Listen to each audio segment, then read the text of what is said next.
नमस्कार विद्यार्थी मित्रांनो.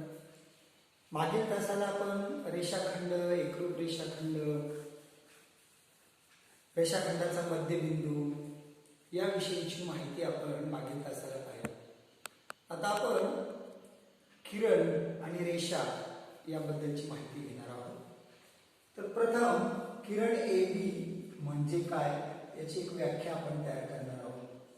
किरण ए बी, दोन बिंदू आहेत. समजा हा एक बिंदू ए आहे, दुसरा एक बिंदू आहे इथे बी. हे दोन बिंदू आहेत, भिन्न बिंदू आहेत. या दोन बिंदूंना जोडून एक रेषाखंड तयार होतो. म्हणजे रेख ए बी तयार झाला.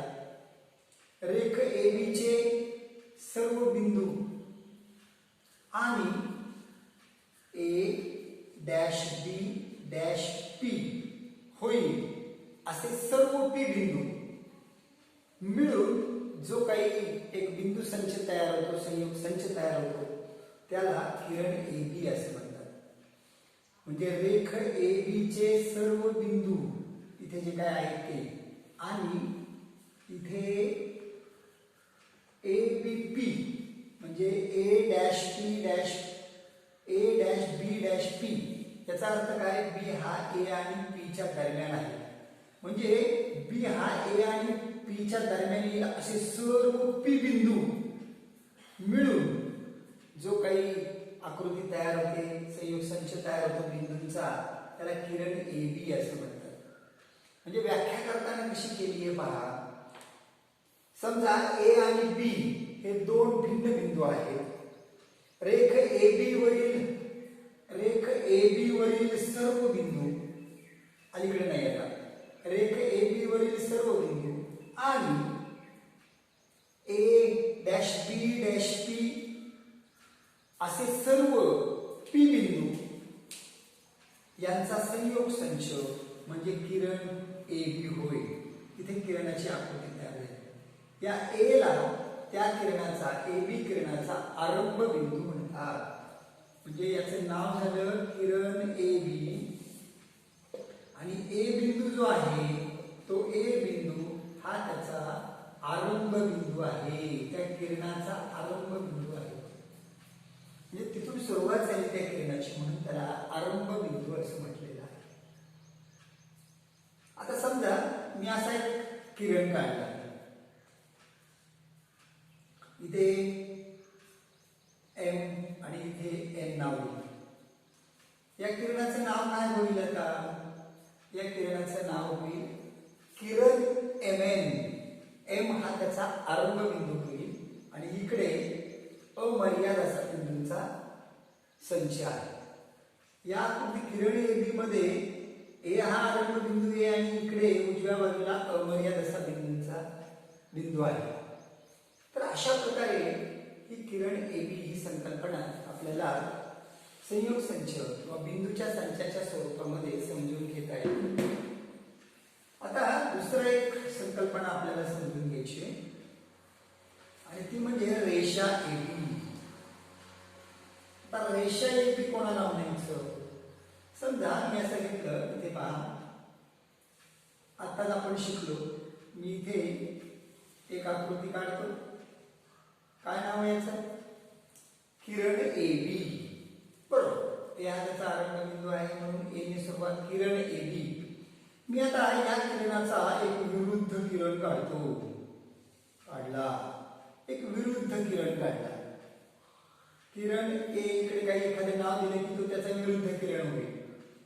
किरण ए बी मध्ये अनेक बिंदू येतात, ते बिंदू आणि त्या किरण ए बी चा विरुद्ध किरण, त्याच्यामध्येही अनेक बिंदू येतात आणि या सर्व बिंदूंचा मिळून जो काही संयोग संच आहे त्याला रेषा ए बी असं म्हणतात. म्हणजे रेषा ए बी काय असते तर एक किरण आणि त्याचा विरुद्ध किरण, यामध्ये जे काही सगळे बिंदू येणार आहेत त्या बिंदूंचा संच, हे सगळे बिंदू आहेत. असे इकडे बिंदू आहेत, इकडे पण बिंदू आहेत. तर किरण ए बी आणि त्याचा विरुद्ध किरण या दोघांच्या मध्ये असणारे जे काही आहे आणि त्या बिंदूंचा जो संयोग संच आहे त्याला रेषा AB असे म्हणतात. नाव देताना रेषेला समजा मी एक रेषा काढली, दोन्ही बाजूला अमर्याद बिंदूंचा संच आहे हे आपल्याला दिसून येते. इथे मी एक आकृती काढली, त्याला नाव दोन पद्धतीने देता येते आपल्याला रेषेला. मागील वर्षांमध्ये आपण शिकलेलं आहे. इथे मी एक बिंदू घेतला त्याला नाव दिलं M, इथे एक बिंदू घेतला त्याला नाव दिलं N समजा. तर ही आकृती झाली रेषा MN किंवा रेषा NM, रेषा MN असं नाव देऊ शकतो. किंवा काही वेळेला असंही करतात, तिथे असं एक स्मॉल लेटर या रेषेच्या बाणाच्या शेजारी लिहितात आणि मग म्हणतात रेषा N. म्हणजे नाव देताना आपण कसं देऊ शकतो, रेषा N किंवा रेषा, इथे समजा T, पण तो कॅपिटल न काढता स्मॉल लेटर काढायचे आणि इथे बिंदूंना नाव देताना मात्र हे कॅपिटल लेटर करायचे. तर अशा पद्धतीने आपल्याला किरण आणि रेषा या संकल्पना बिंदू संचाच्या स्वरूपामध्ये हे समजून देतात. आता मला एक असं म्हणायचंय की ही आकृती आहे, समजा इथे मी एक नाव दिलं S, इथे नाव दिलं T, ही झाली रेषा ST. रेषा ST म्हणजे या ठिकाणी अमर्याद बिंदू इकडे पण आहेत, या बाजूलाही अमर्याद बिंदू आहेत, हा S बिंदू पण आहे, T बिंदू पण आहे, त्याच्या दरम्यानचे सर्व बिंदू आहेत, मिळून रेषा ST तयार झाली. आता मी म्हटलं की रेख ST कोणती, रेख ST, रेख ST म्हणजे या S बिंदू, हा T बिंदू आणि याच्या दरम्यानचे सर्व बिंदू, इकडचे नाहीत, S च्या अगोदरचे पण नाहीत आणि T च्या नंतरचे पण नाहीत, S बिंदू, T बिंदू आणि त्याच्या दरम्यानचे सर्व बिंदू मिळून रेख ST तयार झाला, रेषाखंड ST तयार झाला. परंतु रेषा ST तयार होताना हे सर्व बिंदू म्हणजे ST पासून इकडचे सर्व अमर्याद बिंदू आहेत, इकडे S पासूनचे आणि इकडचे पण सर्व बिंदू मिळून रेषा ST तयार झाली. म्हणजे एक वाक्य मला इथे असं सांगता येईल बघा, रेख ST हे जे काही आहे, ही रेख ST हा उपसंच आहे कोणाचा, रेषा STचा. म्हणजे रेख ST हा उपसंच आहे रेषा STचा. म्हणजेच काय, रेख ST मध्ये जे काही सर्व बिंदू येतील ते सर्व बिंदू हे रेषा ST मध्ये असतील, म्हणून रेख ST हा रेषा STचा उपसंच आहे. आता मी म्हटलं किरण ST सांग, दाखवा बरं मला आकृतीमध्ये किरण ST. तर इथून सुरुवात करायची S पासून आणि इकडे उजव्या बाजूला टीकडे जायचं अमर्याद, पण S च्या डावीकडे मात्र काही नाही, हे लक्षात घ्या.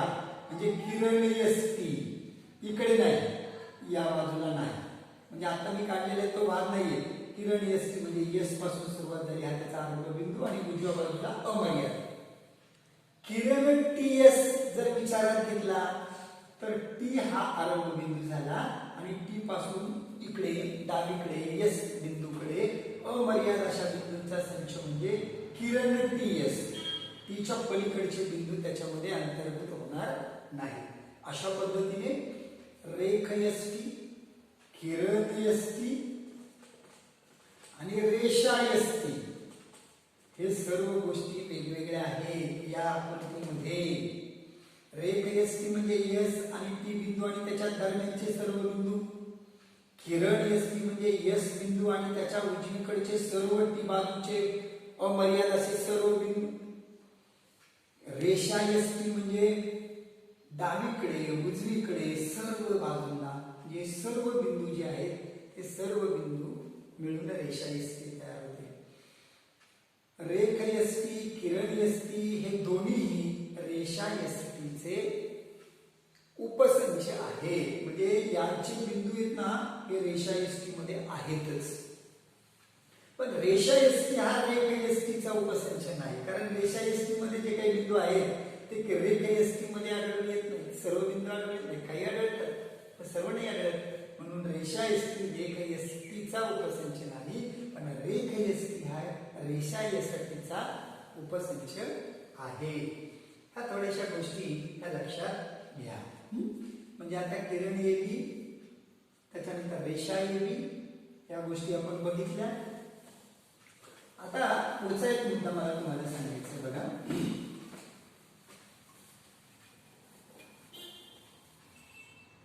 पुढचा मुद्दा असा आहे की बिंदूचे रेषापासूनचे अंतर, बिंदूचे रेषेपासूनचे अंतर. आता हा जो मुद्दा आहे तो सुद्धा फार महत्वाचा आहे. बघ, समजा मी एक रेषा काढली अशी, या रेषेला मी एल नाव दिलं समजा, आणि मी एक बिंदू घेतला इथे सी नावाचा बिंदू सी. आता या सी बिंदूचे या एल रेषेपासूनचे अंतर किती?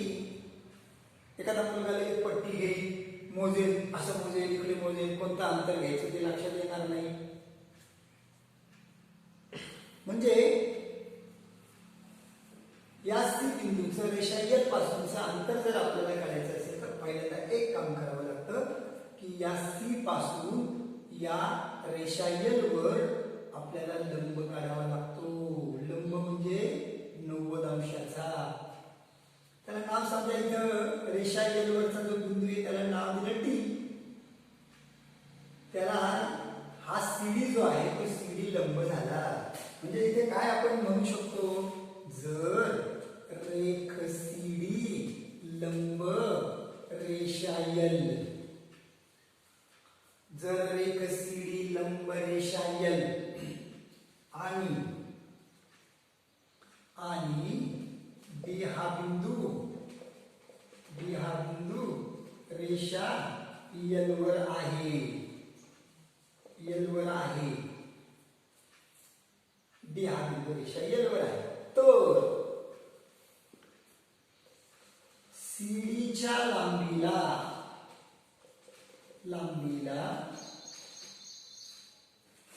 बिंदू सी चे रेषा एल पासूनचे अंतर म्हणतात. छान डेफिनेशन. लंब पाहिजे, अंतर काढताना मला लंब पाहिजे. आता रेषा एल पासून या सी बिंदूचं अंतर काढायचं, आपण इथे लंब काढला, या डी बिंदूला आहे ना लंबपाद असं म्हणतात. म्हणजे सीडी हा लंब टाकलेला आहे, तर हा लंब रेषा एल वर आहे. एल वर जो ज्या बिंदूमध्ये ते छेदतोय तर त्याला लंबपाद असं म्हटलेलं आहे. बिंदू डी ला लंब सीडीचा या लंबाचा लंबपाद असं म्हणतात. आता काय झालं बघा, जर सीडी लंब रेषा एल आणि डी हा रेषा एल वर असेल तर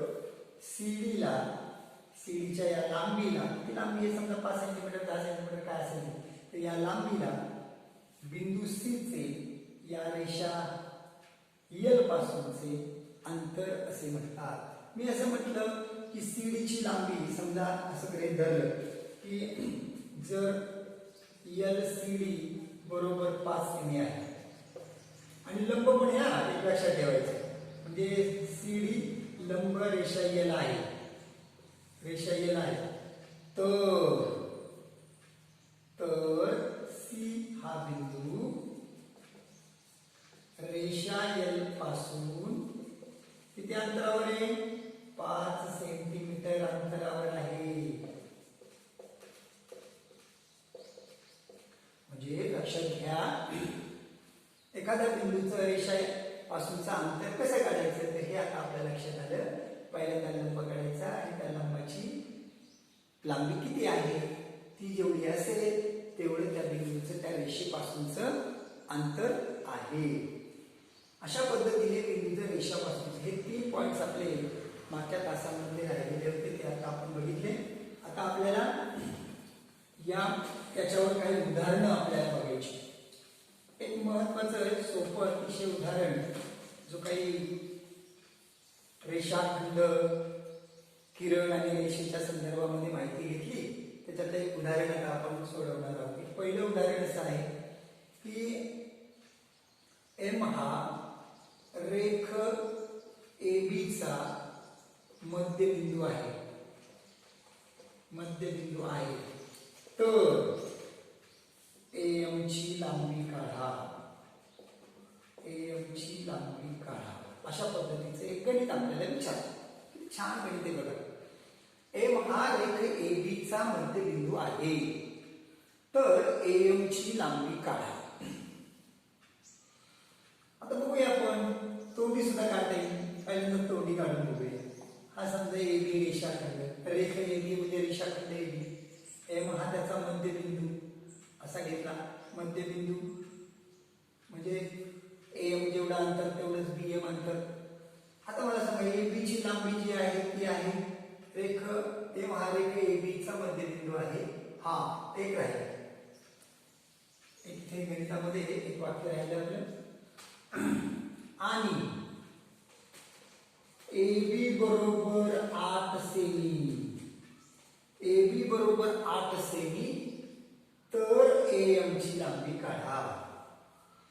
आता एम हा रेख एबीचा मध्यबिंदू आहे आणि एबी बरोबर किती 8 तर एम किती येईल तो बी सांगता येईल आपल्याला. एम किती येईल त्याच्या निम्मी म्हणजे किती 4 बरोबर.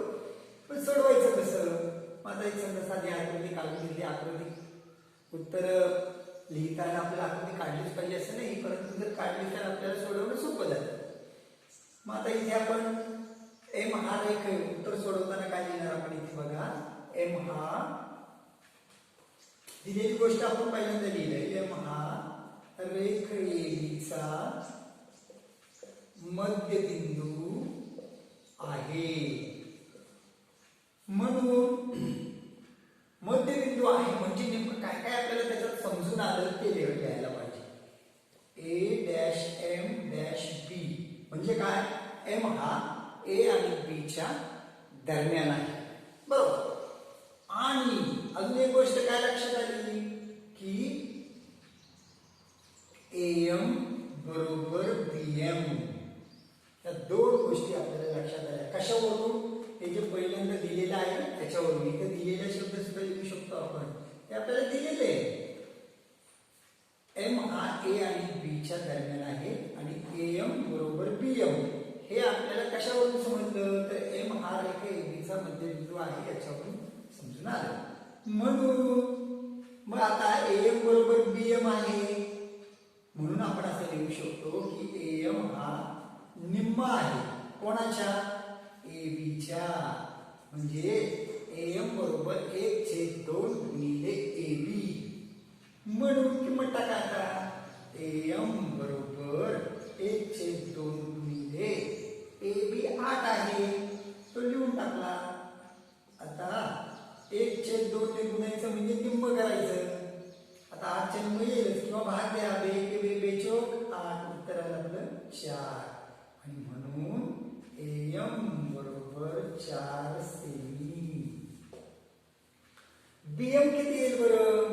बीएम सुद्धा 4च येणार. ती सुद्धा तेवढीच येणार.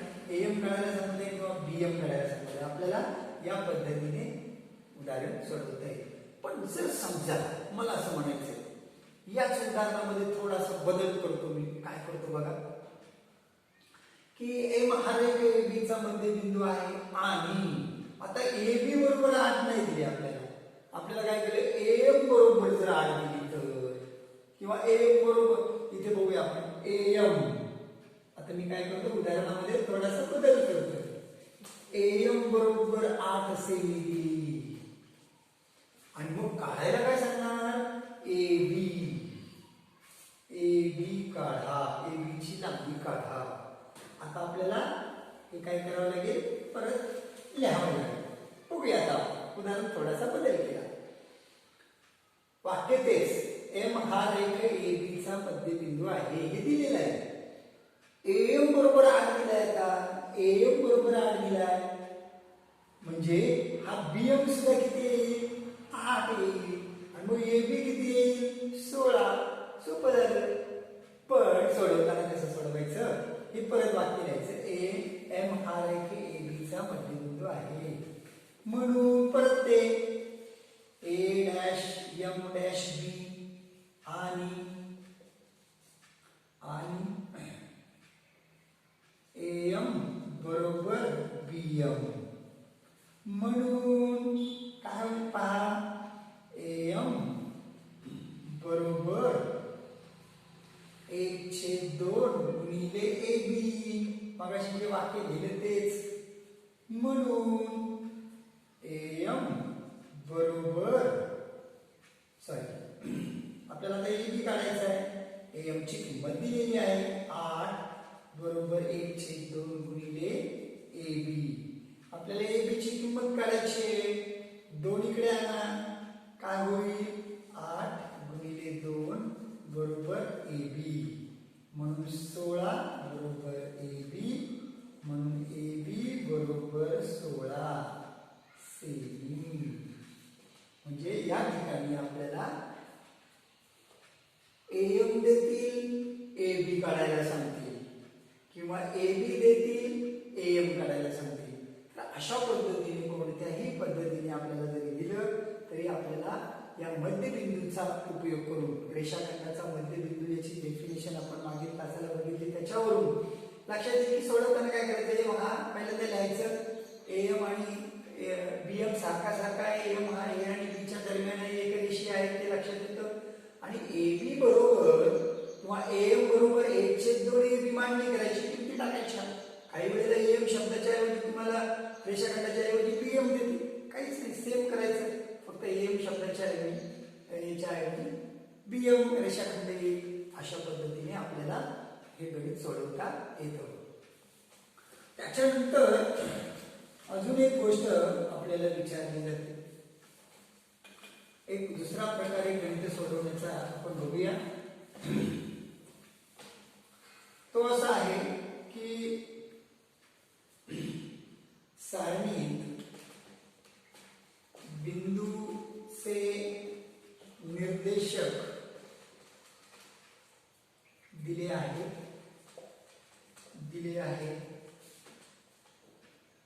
त्यावरून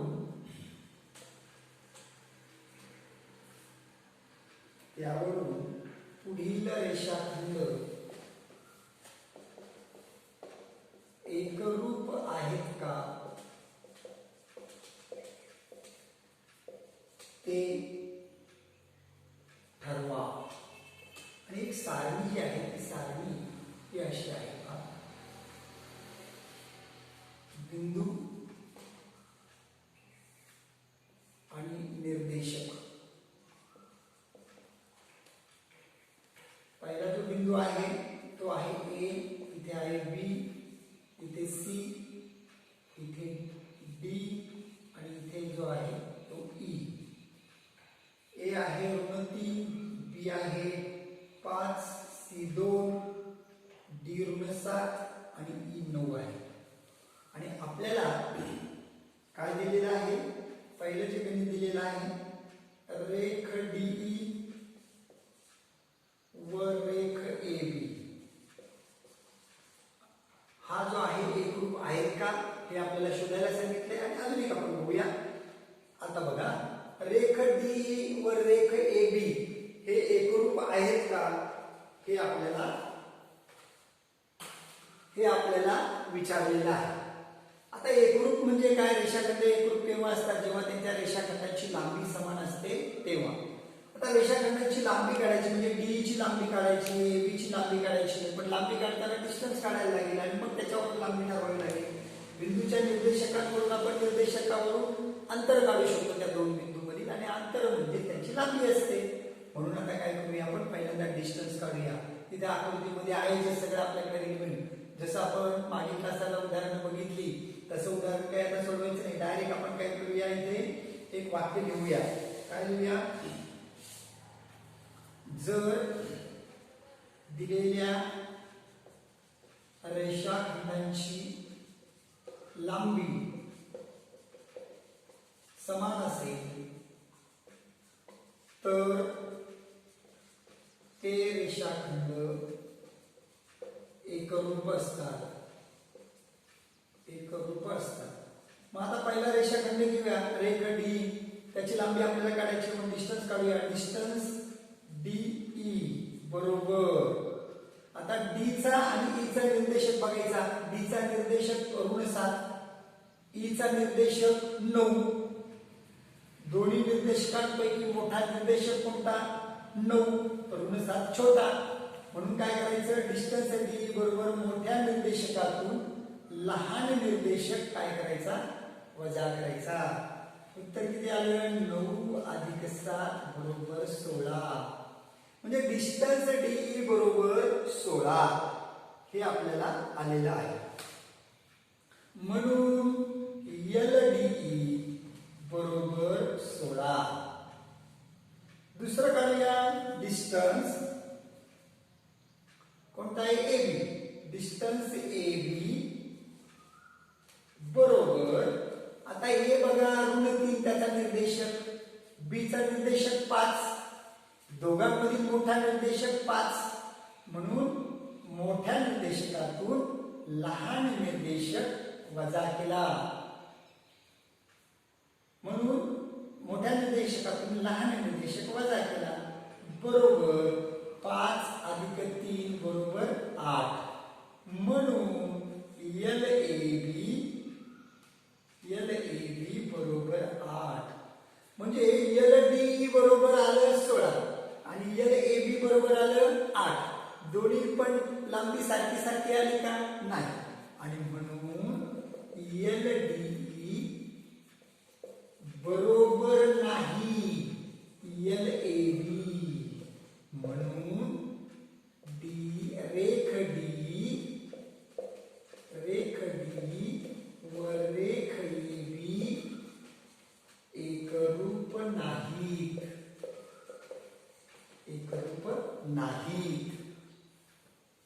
म्हणजे एकरूप आहे किंवा नाही, दोन्हीची लांबी जर सारखी आली असती तर मग मात्र काय झालं असतं? दोन्ही एकरूप आले असते. पण इथे काय झालं? एकरूप आले नाही. आणि एक लक्षात ठेवा, हा बिंदू आहे नाव आणि हे निर्देशक आहे. काय करायचं? जेव्हा रेषाखंडाची लांबी काढायची किंवा अंतर काढायचं असतं तेव्हा मोठ्या निर्देशकातून लहान निर्देशक वजा करायचा, म्हणजे त्या दोन्ही बिंदूंमधला अंतर येतं, डिस्टन्स येतं. हे मागे आपण बघितलेलंच आहे.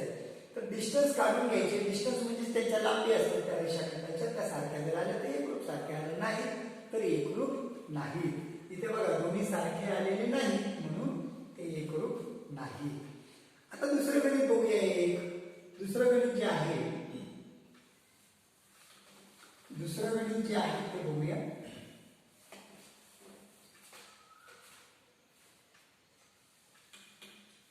दुसरं एक घेतो, ते आहे रेख बी आणि रेख एडी. रेख बी आणि रेख एडी हे एकरूप आहेत की नाही तर आपल्याला ते बघायचे. दुसरा आकडा लिहिला, परत ते वाक्य लिहिलं. जर दिलेल्या रेषाखंडाची लांबी समान असेल तर ते रेषाखंड एकरूप असतात. मग खाली आता दोन्ही पण अंतर काढून घ्यायची. रेख बी काढायचा म्हणजे डिस्टन्स बीई काढायचा बरोबर. बी चा निर्देशक 5, ई चा निर्देशक 9. दोघांमध्ये मोठा कोण? 5 आणि 9 मध्ये 9 मोठा, म्हणून 9 मधून काय करा? 5 वजा करा. उत्तर आलं आपलं 4. म्हणून LBE बरोबर 4. आता डिस्टन्स दुसरा कोणता काढायचा आहे? ED बरोबर A ऋण 3, D ऋण 7. दोघांपैकी मोठा कोण? इथे लगेच म्हणाल ऋण 7 नाही, ऋण संख्या इथे ऋण 7 आहे, ऋण 3 आहे, म्हणून ऋण 3 मोठा आहे ऋण 7 पेक्षा, आणि म्हणून ऋण 3 वजा ऋण 7 बरोबर ऋण 3 अधिक 7 बरोबर धन 4. ऋण 7 आणि अधिक 4 बरोबर अधिक 7 बरोबर 4. दोघांच्या मध्ये फरक काढायचा, मोठ्याचं चिन्ह द्यायचं. पहिल्यांदा फरक काढताना चिन्ह नाही कसं समजायचं. मग 4 उत्तर आले. म्हणून LAD बरोबर 4. मग काय दिसून येतं इथे एल बी बरोबर एल एडी दोन्ही सारखे आल्या लांबी म्हणून एल बी म्हणून रेख एबी एकरूप रेख एबी म्हणजेच याचा अर्थ काय होतोय रेख एबी आणि रेख एडी एकरूप आहे. अशा प्रकारे आपल्याला गणित सोडवता येतात. ठीक आहे.